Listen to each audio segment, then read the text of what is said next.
Bonjour à tous.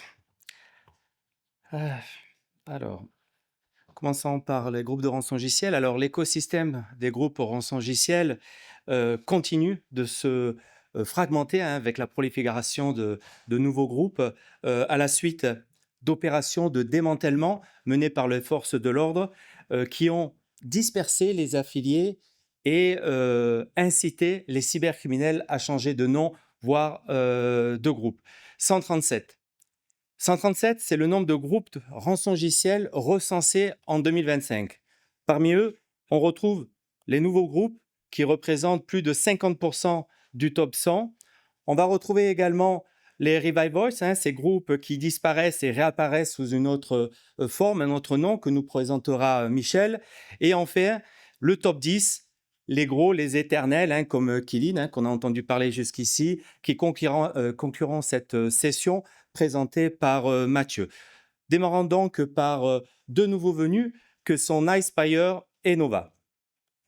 Alors, un des acteurs à la croissance rapide, Nicefire, a émergé en mars 2025, classé à la 16e place avec 134 victimes.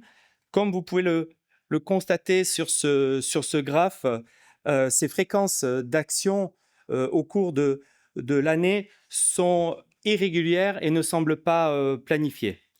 Si vous constatez, le pic majeur de juin avec 24 attaques suggère une publication groupée sans doute pour asseoir la crédibilité du groupe.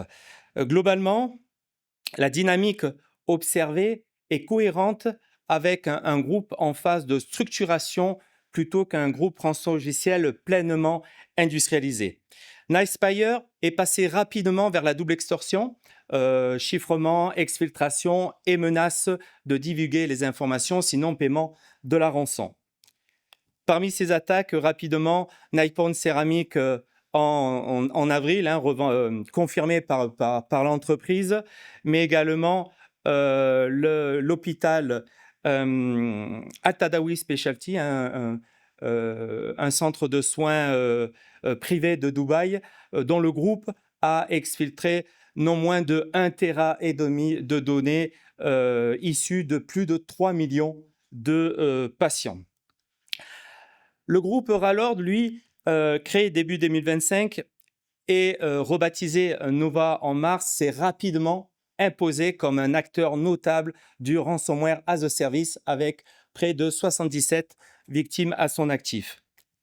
Avec un démarrage fin avril de 14 attaques revendiquées, l'activité de Nova semble régulière en fin d'année, atteignant environ en moyenne une attaque tous les 3 jours. La montée en cadence que l'on peut observer à partir d'octobre indique un passage à un régime opérationnel plus stable, lié sans doute à un renforcement du groupe à travers l'arrivée de nouveaux affiliés ou soit un changement stratégique orienté volume. Si nous avions à citer un seul exemple de ces attaques, c'est une attaque contre un laboratoire néerlandais du groupe Eurofence, leader mondial des laboratoires biologiques. Le groupe aurait exfiltré près de 300 gigas de données personnelles concernant des femmes néerlandaises qui participaient à une campagne de dépistage du cancer du col de l'utérus. Les premières estimations évoquent 485 victimes, chiffre réévalué à la hausse un mois plus tard avec 941 000 patientes. Mi-août, on apprend que le laboratoire aurait finalement payé une rançon de plusieurs millions d'euros à la suite d'une divulgation par le groupe d'un échantillon de 50 000 victimes. Mais l'histoire ne s'arrête pas là. Fait relativement rare, Nova revient à la charge en mettant la pression et demandant $1 million supplémentaires sous prétexte que le laboratoire aurait rompu l'accord pour avoir négocié en fait avec les forces de l'ordre. Bon, il y a eu un imbroglio, des messages confus de la part des adhérents de Nova pour finalement avoir un dernier message assez apaisant avec disant que tout simplement les données exfiltrées avaient été supprimées. Voilà, j'en ai fini pour ma partie. Je laisse maintenant Michel vous présenter les Revivals. Merci Cédric. Donc, comme on vous l'a présenté, si de nombreux groupes sont apparus en 2025, certains autres ont opéré ce qu'on appelle un revival plutôt remarqué, un peu à la façon de Kate Bush, à la mode Stranger Things, pour ceux qui ont la ref. Parmi les groupes, on note des... Oui, il faut que j'avance. Voilà. Des formes assez diverses. Il y a ceux qui se recyclent. Donc, Babouk 2, qui est un groupe russophone, qui revendique des attaques contre 26 grandes entreprises, pas des moindres, Amazon, HSBC, etc., et menace de publier 100 téraoctets de données. En réalité, c'est une fuite ancienne. En fait, ils recyclent des fuites assez anciennes de Moveit, de CL0P, sans preuve d'intrusion récente. En fait, l'objectif, c'est plus de créer la peur, d'inciter au paiement. Et derrière ce groupe Babouk 2, on a une franchise qui s'appelle Bjorka, qui est un opérateur qui a opportunément utilisé le nom, mais sans que vraiment le groupe ne revienne sur le devant de la scène. Il y a ceux qui ne font que réapparaître. Voilà. Ceux qui ne font que réapparaître dans la même forme dans laquelle ils avaient disparu, Devman 2, pareil, groupe russophone, c'est une branche de Dragon Force. Devman 2 qui est apparu en juillet 2025, qui est l'évolution donc d'un ransomware qui existait, qui était Devman. Lui renforce la double extorsion, opère le ransomware as a service, ciblant surtout des PME en Asie-Pacifique, au Japon, et dans le domaine du retail, de l'électronique. Il est affilié à des groupes comme Killing, comme Dragon Force, et utilise des techniques avancées autour des Windows Restart Manager, de propagation via SMB, de PS exec et de joyeuseté comme ça. Et puis, on a ceux qui se transforment et ceux qui s'allient. Dans ceux qui se transforment, on observe WorkLeaks. Donc c'est un groupe plutôt international dont les victimes sont plutôt situées aux États-Unis. Donc c'est un groupe de cybercriminels qui apparaît vers le mois de mai 2025 et qui est issu du rebranding de Hunters International, qui est lui-même issu de Hive. Donc belle filiation. Le groupe a abandonné le chiffrement pour se concentrer, lui, uniquement sur un modèle d'extorsion as a service. Et il est au 17e rang, comme vous le voyez sur le slide, des groupes les plus actifs en 2025, avec 107 victimes. Il cible des organisations plutôt dans la santé, dans la technologie, des services, l'hôtellerie, principalement aux États-Unis et au Canada.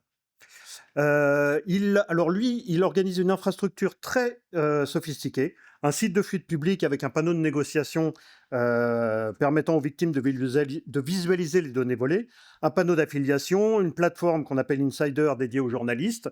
Donc parmi les victimes, Biglar, qui est un site de vente en ligne, et Dell, parmi les plus fameuses. Donc la stratégie de WorldLeaks, c'est vraiment le contact direct avec la direction et les employés des victimes pour mettre un maximum de pression. Et puis, on a ceux qui ont choisi la communauté de moyens, un peu comme ce slogan d'une banque des années 80, pour ceux qui ont connu, qui disait «Conjuguons nos talents». Conjuguons nos talents, eh bien, c'est Scattered Lapsus Dollar Hunters, SLH pour les intimes, parce que c'est plus court aussi pour le speaker. Donc, c'est une alliance cybercriminelle qui est apparue en août 2025, et tout de suite projetée au 12e rang des groupes les plus actifs. Donc c'est issu évidemment de la collaboration des trois groupes Scattered Spider, Lapsus Dollar et Shiny Hunter, qui sont trois groupes très actifs dans tout ce qui est ingénierie sociale, recrutement d'insiders, exfiltration massive de données, monétisation.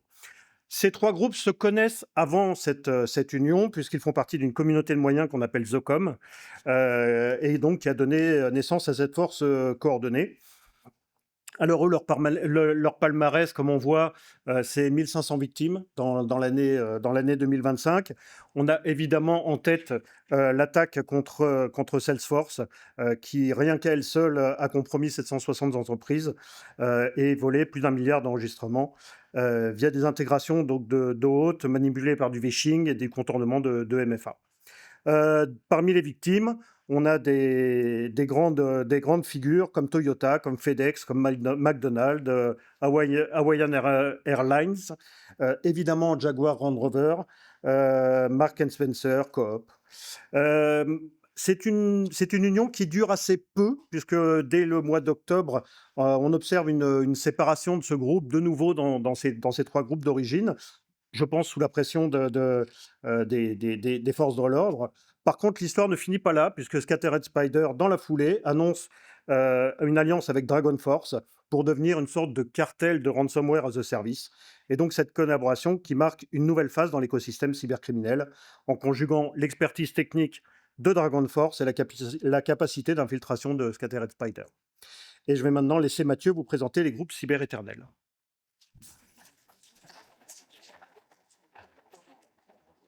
Bonjour à tous, merci Michel, merci Cédric.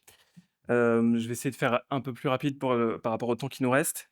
Donc, a priori, maintenant, je vais vous présenter le cercle fermé des éternels, c'est comme ça qu'on les a nommés. Donc, ce sont eux les vétérans, les figures dominantes du secteur.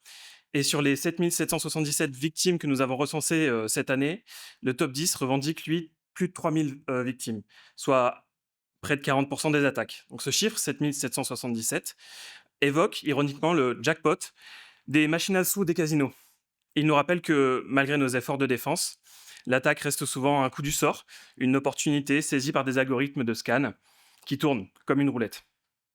Et dans ce cybercasino, les jetons, ce sont vos données, nos données. Donc focus sur les deux croupiers les plus agressifs de cette année, Qlin et Akira. Qlin, c'est le leader incontesté, avec un peu plus de 1000 victimes à son actif en 2025. C'est un modèle ransomware as a service qui fonctionne avec un noyau de développeurs qui fournit l'arme, donc le malware, et une armée d'affiliés prête à mener l'assaut. Cette année, leur attaque prouve que le virtuel a des conséquences physiques immédiates. Ils ont paralysé l'industrie automobile en frappant Nissan et en volant 4 téraoctets de données. Ils ont asséché la chaîne de logistique d'Asahi, créant une pénurie de produits au Japon, dont les déboires de Daniel. Mais plus tragique, c'est le cas de Synovis. Si l'attaque date de 2024, c'est bien en juin 2025 qu'un décès a été officiellement attribué dû au retard de soins. C'est une preuve glaçante que le risque est désormais un risque vital, avec une responsabilité qui s'étend bien au-delà de l'incident technique. De son côté, lui, Akira talonne le leader avec 750 victimes. Il opère un virage stratégique vers l'industrie lourde et la défense. Ce groupe incarne, lui, l'opportunisme technique. Il exploite massivement les failles 0D sur les VPN, contournant ainsi l'authentification multifacteur pour pénétrer les réseaux en seulement quelques heures. Avec un butin estimé à 250 millions de dollars, il se place juste derrière les groupes historiques comme Alpha Black Cat et Logbit, qui est d'ailleurs à sa version 5. À croire qu'ils ne veulent pas mourir. Le message est clair, Akira et Qlin ne jouent pas. Ils ont industrialisé l'intrusion au détriment de vies humaines. Donc retenons seulement que la menace augmente, non seulement que la menace augmente, mais surtout qu'elle a changé de nature. Pour conclure en trois points, c'est la fin de l'artisanat, tout d'abord. Face à l'évolution de ces groupes, nous n'affrontons plus seulement des pirates qui sont isolés, mais de véritables holdings industriels structurés pour la rentabilité. Deuxièmement, c'est l'hyperspécialisation des rôles. La collaboration de ces groupes, à l'image de l'alliance Scattered Spider, Lapsus et Shiny Hunters, leur permet de se concentrer sur leur cœur d'expertise, afin de maximiser leur efficience opérationnelle. Et finalement, la résilience par la mutation. L'adversaire ne disparaît jamais vraiment. Il se réorganise en alliances complexes ou opère un revival. C'est un véritable rebranding. On pourrait même dire un lifting facial.